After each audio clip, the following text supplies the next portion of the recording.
우리 이 말씀을 가지고 타협하지 마십시오라는 제목으로 하나님의 말씀을 대하겠습니다. 사랑하는 성도 여러분, 식사 맛있게 하셨습니까? 오늘 오후 찬양 예배 자리에 나오신 성도님들을 주님의 이름으로 환영하고 축복합니다. 사실 이 시간이 은혜롭기도 하지만 우리 몸은 어쩔 수가 없이 좀 솔직해지는 시간인 것 같습니다. 맛있는 점심을 먹고 나면 몸이 자꾸 이렇게 말합니다. 잠깐만 쉬어가자 라고 신호를 줄 겁니다. 그럼에도 불구하고 앞서서 찬양하신 대로 우리가 하나님의 진리가 된 데가 되려면 깨어 있어야 될 줄로 믿습니다. 네. 그래서 오늘은 버가모 교회에 대한 말씀을 좀 상고해 보려고 합니다. 저는 오늘 이 말씀을 준비하면서 이 버가모 교회가 마치 오늘날 우리의 삶과 너무나도 닮아 있다라는 생각을 지울 수가 없었습니다. 혹시 이런 경험 없으신지 모르겠습니다. 직장 가운데 내가 가진 신앙의 가치와 부딪히는 일을 만났을 때 잠시 갈등하다가 에이 오늘은 그냥 좀 넘어가자라고 합리화했던 적은 없는지 한번 생각해 보셨으면 좋겠습니다. 아니면 주변의 친구들이 이렇게 이야기를 합니다. 야, 다들 하는 행동이니까 너도 좀 이번에는 하자라고 하면서 그래 이 정도는 좀 괜찮겠지 하면서 우리가 타협하는 그런 순간들이 있었을지도 모르겠습니다. 그러나 이러한 작은 타협들이 모이면 우리의 영혼을 조금씩 갉아먹고 있는 것을 우리는 기억해야 합니다. 오늘 버가모 교회가 바로 이러한 삶의 한복판에 그들이 있었습니다. 오늘 예수님께서는 버가모를 향해서 이렇게 말씀하십니다. 내가 내 행위와 내가 어디에 사는지를 아노니 거기는 사탄의 권자가 있는 데라. 사탄의 권자가 무엇일까요? 사탄의 권자는 바로 우리의 눈에 보이지 않는 곳에서 우리의 영혼을 조금씩 갉아먹는 거대한 시스템을 의미합니다. 버가모는 황제 숭배의 중심지였습니다. 황제에게 무릎을 꿇고 절해야만 출세할 수 있고 사업을 할 수 있었습니다. 하지만 그 절망적인 환경 속에서도 오늘 버가모 성도들은 이렇게 다짐했습니다. 죽어도 예수님을 배반하지 않겠다고 고백합니다. 그리고 오늘 예수님께서는 이러한 그들에게 다음 세 가지 중요한 메시지를 주십니다. 오늘 이 메시지들을 함께 상고함으로 오늘 은혜를 누리시는 저와 여러분들이 되셨으면 좋겠습니다. 오늘 예수님께서 저와 여러분에게 주시는 메시지는 첫 번째는 흔들리지 않는 믿음을 가지라 이 말씀입니다. 두 번째는 은밀한 타협에 대한 경고의 메시지고, 그리고 마지막으로는 타협하지 않는 자들에게 주시는 놀라운 하나님의 약속의 말씀을 전하려고 합니다. 오늘 첫 번째 메시지, 흔들리지 않는 믿음을 가지시기 바랍니다. 오늘 예수님께서는 버가모 교회를 향해서 이렇게 칭찬하십니다.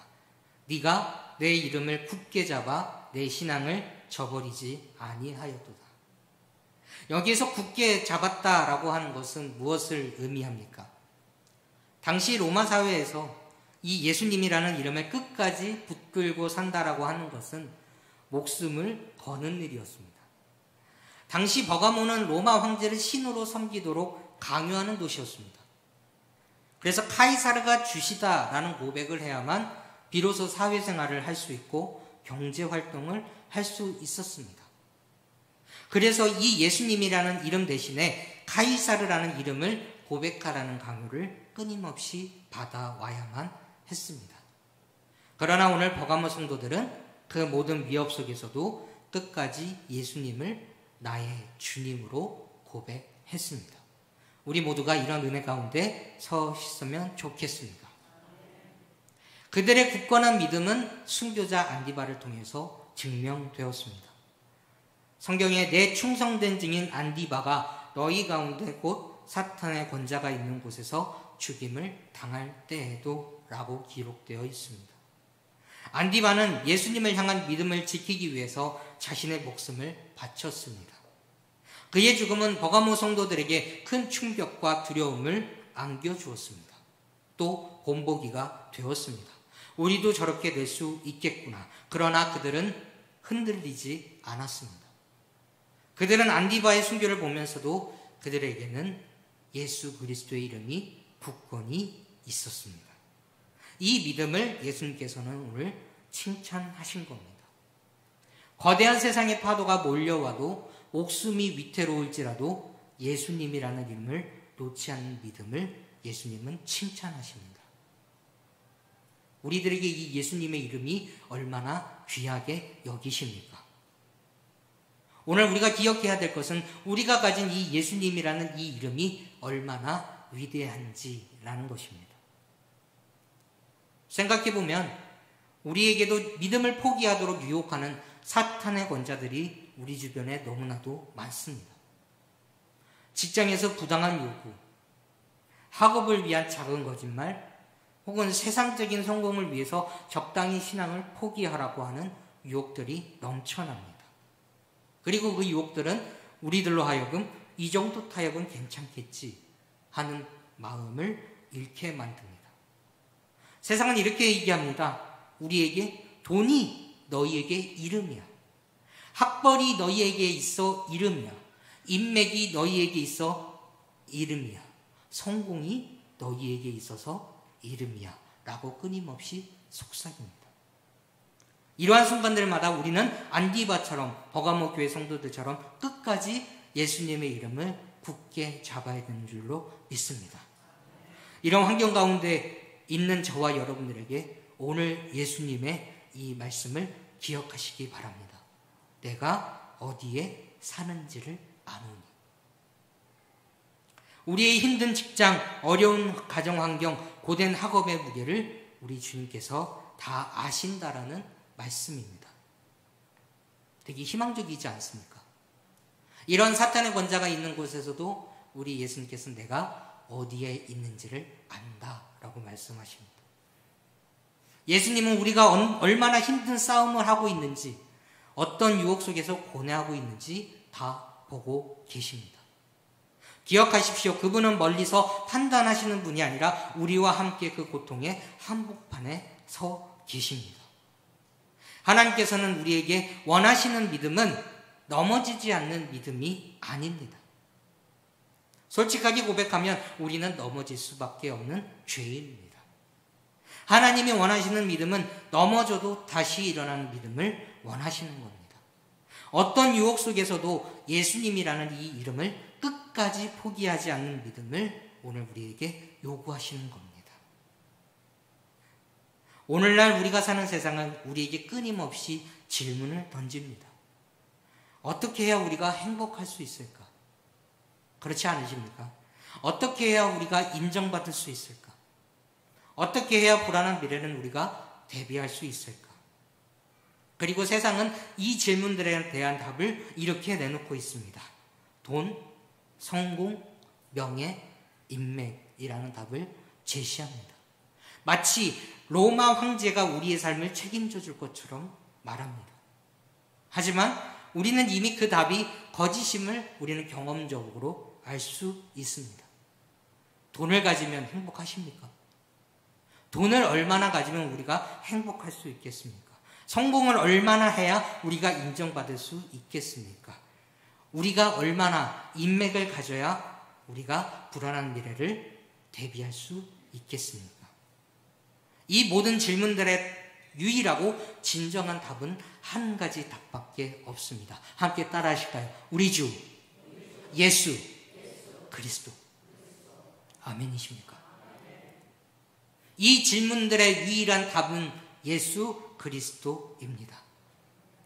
세상이 우리에게 어떻게 해야 불안하지 않을 수 있느냐라고 질문하실 때 저와 성도님들은 이렇게 담대하시기 바랍니다. 길이요 진리요 생명 되시는 예수 그리스도가 계시기에 나는 불안하지 않다 라고 담대하시기 바랍니다.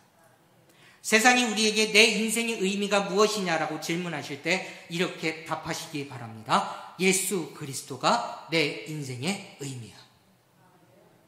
그리고 세상이 우리에게 너의 가치는 얼마냐라고 질문하실 때 담대히 선포하시기 바랍니다. 나는 세상의 기준으로 매길 수 없는 예수 그리스도의 보혈로 값주고 산 존귀한 존재야. 이 험한 세상 속에서 흔들리지 않는 믿음은 바로 우리의 모든 답이 되시는 이 예수 그리스도의 이름을 끝까지 붙잡는 것입니다. 이것이 바로 승리하는 삶의 시작입니다. 이 은혜 가운데 세워지시는 저와 여러분들이 다 되시기를 바랍니다. 두 번째로 저와 여러분에게 주시는 메시지는 은밀한 타협에 대한 경고의 말씀입니다. 오늘 예수님께서는 칭찬에 의해 책망을 하십니다. 그러나 내게 두어 가지 책망할 것이 있나니 거기 내게 발람의 교훈을 지키는 자들이 있도다. 도대체 발람의 교훈이 무엇이길래 책망하시는 걸까요? 이 시간 잠깐 짧게 발람의 교훈을 소개하고자 합니다. 성경 민수기에 나오는 이야기입니다.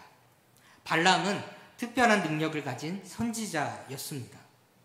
이스라엘 백성이 모압 땅 근처로 오자 모압 왕 발락은 두려움에 사로잡혔습니다.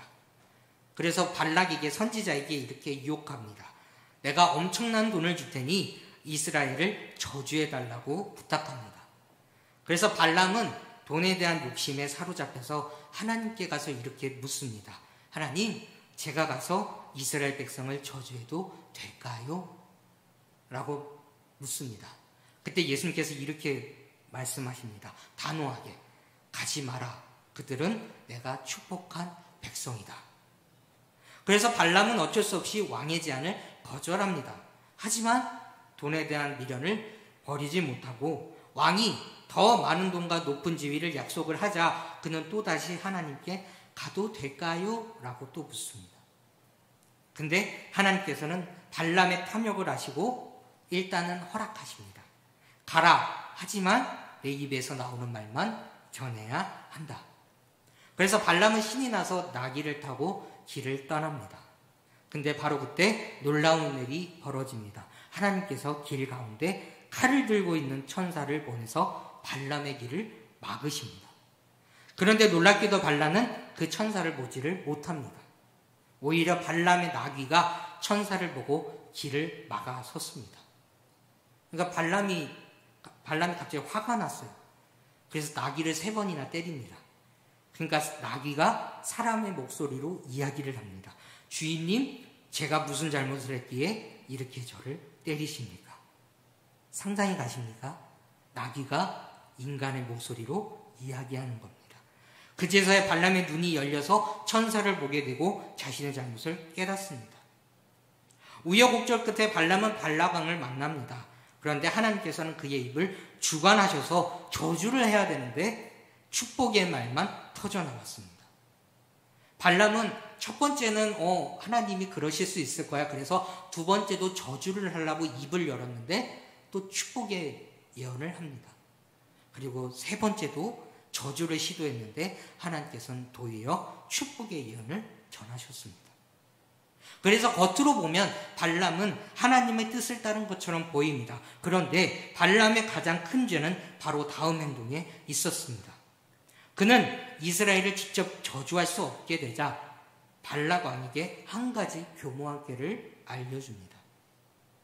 이스라엘 백성을 직접 저주할 수는 없으니 모함 여인들을 보내서 그들을 유혹하십시오.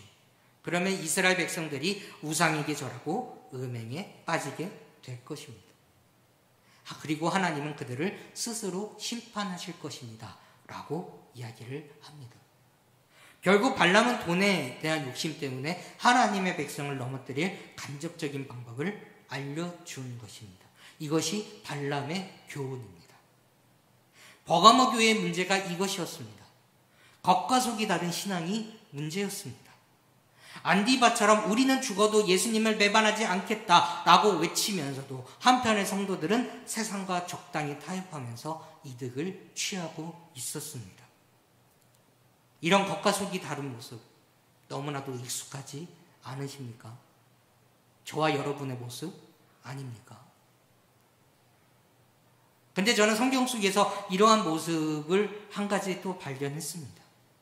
예수님이 가장 사랑하시던 제자였던 베드로가 그랬습니다.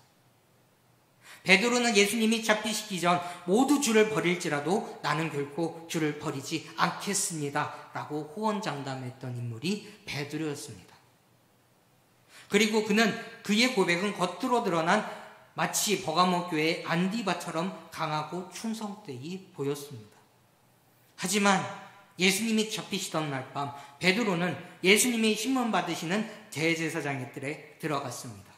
그 뜰은 베드로에게 또 하나의 사탄의 권자와 같았습니다. 주변의 군중들이 그를 알아보자 베드로는 겁에 질려서 나는 그 사람을 알지 못한다라고 3번이나 부인하고 저주했던 인물이 또한 베드로였습니다. 베드로가 예수님을 미워해서 부인한 것이 아니었습니다. 자신의 삶에 찾아온 위기 앞에 믿음을 잠시 접어두고 타협한 것이었습니다. 오늘날 우리의 모습은 어떻습니까? 우리는 겉으로는 나는 교회 다닙니다. 나는 크리스천입니다. 라고 말하고 있습니다. 나는 신앙인입니다. 라고 이야기를 합니다. 주일에는 거룩하게 예배드리지만 주중에는 세상의 방식대로 나 스스로에게 살자라고 스스로에게 속삭이고 그렇게 사는 존재가 바로 저와 여러분들입니다. 내 돈과 내 성공을 위해서는 조금쯤 거짓말해도 괜찮아. 사람들이 다 하는 건데 나만 안 할 필요 있을까라고 하는 타협이 문제입니다. 이런 타협은 바로 영적인 음행입니다.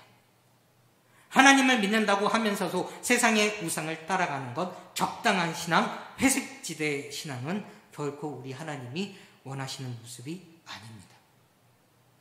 예수님께서는 베드로가 그랬던 것처럼 그리고 버가모 교회에게 말씀하셨던 것처럼 오늘 이 시간 회개하라고 촉구하십니다.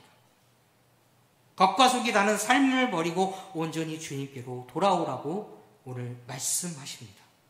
그 타협의 자리에서 돌아설 때 반드시 비로소 진정한 믿음이 시작될 줄로 믿습니다. 그래서 우리 모두가 이 하나님의 촉구에 타협의 자리에서 돌아서는 믿음의 결단을 하시는 저와 여러분들이 다 되시기를 바랍니다. 마지막으로 이 타협하지 않는 자들, 곧 이기는 자에게 주시는 놀라운 하나님의 약속의 메시지가 있습니다. 이기는 그에게는 내가 감추었던 만나를 주고 또 흰 돌을 줄 터인데 그 돌 위에 새 이름을 기록한 것이 있나니 받는 자밖에는 그 이름을 알 사람이 없느니라. 아멘. 주님을 타협하지 않고 끝까지 믿음을 지키는 자에게 2가지 놀라운 선물을 우리에게 약속하십니다. 따라 하실까요? 첫 번째, 감추었던 만나. 2번째는 흰 돌 위에 새긴 새 이름입니다. 네.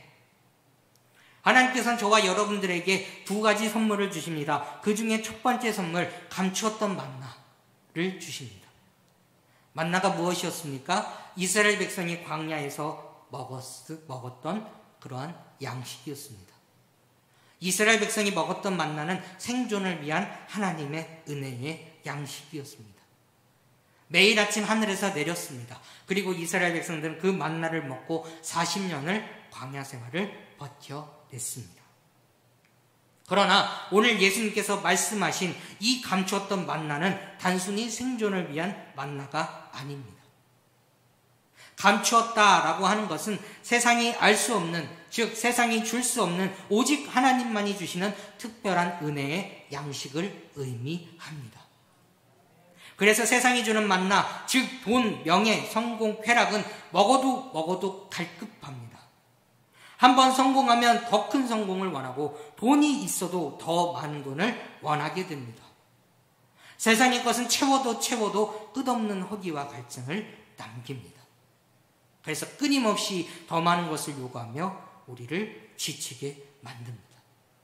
그러나 우리 주님이 주시는 감추었던 만나는 단 한 번의 체험으로도 영원한 만족을 주시는 줄로 믿습니다. 영적인 영원한 양식입니다. 마치 광야에서 수십 년을 버틴 이스라엘 백성처럼 이 세상이라는 광야에서 우리를 진정으로 살아가게 하는 진정한 양식입니다. 세상의 기준으로 보면 초라할지 몰라도 그 영적인 기쁨과 만족은 세상의 어떤 성공과도 비교할 수가 없습니다. 그래서 다음 9월에 4주 동안 우리에게 하늘의 만나의 시간이 주어집니다. 꼭 참석하셔서 영혼의 만나의 시간을 누리시기를 바랍니다. 그런데 우리가 여기서 세상과 타협하는 가장 큰 이유가 있습니다. 그것은 우리가 세상의 만나를 얻고 싶어서입니다. 하지만 주님은 말씀하십니다. 너희가 세상의 떡에 목마르지 않고 내가 준 떡으로 영원히 만족을 누리는 아들, 딸들이 되었으면 좋겠다. 우리는 세상의 기준과 욕망을 쫓는 배고픈 영혼이 아니라 우리 주님 안에서 참된 만족을 누리는 배부른 영혼이 되어야 될 줄로 믿습니다. 두 번째, 이기는 우리에게 주신 선물은 흰돌 위에 새겨진 새 이름입니다. 당시 로마 사회에서 이 흰돌은 여러 가지 의미로 사용이 됐습니다. 첫 번째는 법정에서 죄가 없다라고 하는 무죄 선고의 의미를 가집니다. 그리고 운동 경기에서는 승리자에게 주는 트로피와 같은 의미였습니다. 근데 무엇보다도 가장 특별한 것은 귀한 손님에게 흰돌을 주어서 자유롭게 출입했다라는 것입니다. 그래서 이 흰돌은 내게든 언제든지 자유롭게 드나들 특권이 있다라고 알려주는 의미였습니다. 그래서 주님께서 우리에게 주시겠다고 약속하신 이 흰돌 위에 새겨진 이름은 세상의 신분증이 아닙니다. 이것은 하나님의 자녀라는 신분을 의미합니다. 아멘입니까? 이 세상의 신분증이 아니라 너는 내 하나님의 자녀야 라고 하는 신분을 의미합니다. 세상은 우리에게 어떠한 이름을 붙여두든 상관없습니다. 중요한 것은 하나님께서 우리에게 직접 새겨주신 새 이름입니다. 사랑하는 아들아, 너는 내 사랑하는 아들이야. 사랑하는 딸아, 너는 내 사랑하는 딸이야. 너는 내가 나의 택한 내 백성이야. 사랑하는 성도 여러분, 세상이 아무리 여러분들을 무시하고 깎아내려도 두려워하지 마시기 바랍니다. 이 이름 하나면 충분합니다. 너는 내 아들이야. 너는 내 딸이야. 너는 그리스도인이야. 이 그리스도 이름을 가진 사람은 세상의 인정에 목매달 필요가 없습니다. 말씀을 맺겠습니다. 우리는 오늘 사탄의 권세가 지배하는 세상 속에서 겉으로는 믿음을 지키는 보였지만 속으로는 타협하고 있었던 버가모 교회의 이야기를 상고했습니다. 그리고 그들의 모습 속에서 우리들의 자신의 일그러진 신앙의 민낯도 보았습니다. 그러나 우리 주님은 거기서 끝내지 않으셨습니다.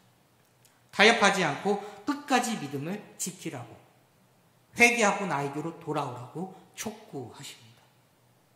그리고 끝까지 믿음을 지키라고 말씀합니다. 끝까지 믿음을 지키면 내가 너에게 두 가지 축복을 주겠다. 하나는 감추었던 만나로 영원한 만족을 주겠다. 그리고 두 번째, 흰돌 위에 새 이름, 내 사랑하는 자녀의 신분증 정체성을 주시겠다라고 말씀하셨습니다. 사랑하는 성도 여러분, 이 시간 우리의 삶을 한번 돌아보셨으면 좋겠습니다. 우리는 과연 누구의 만나를 먹고 있습니까? 먹어도 갈급한 이 세상의 만나를 취하고 계십니까? 아니면 단 한 번의 체험으로도 영원한 만족을 주시는 우리 주님의 만나입니까? 우리는 세상이 붙여진 이름에 따라 울고 웃고 있습니까? 아니면 세상이 주는 이름이 아닌 하나님이 주신 너는 내 사랑하는 자녀라는 그 새로운 신분증에 기뻐하고 계십니까? 저와 여러분들이 걷고 있는 이 신앙생활은 결코 쉽지 않습니다. 그것을 우리 주님께서는 너무나도 익히 알고 계십니다. 네가 어디에 사는지를 안다라고 말씀합니다. 그래서 주님은 우리의 고된 하루, 그 치열한 영적 싸움의 한복판에 서 계셔서 우리를 비난하시는 것이 아니라 우리에게 힘을 주시고자 오늘 이 말씀을 주셨습니다. 이제 우리가 결단해야 될 때입니다. 더 이상 적당한 신앙, 회색지대 신앙에 머무르지 않았으면 좋겠습니다. 타협의 자리에서 밥을 담그고 있었다면 오늘 이 시간 온전히 주님께로 돌아서는 저와 여러분들이 다 되셨으면 좋겠습니다. 그래서 베드로가 실패하고 다시 일어섰던 것처럼 다시금 주님께로 나오는 저와 여러분들이 다 되셨으면 좋겠습니다.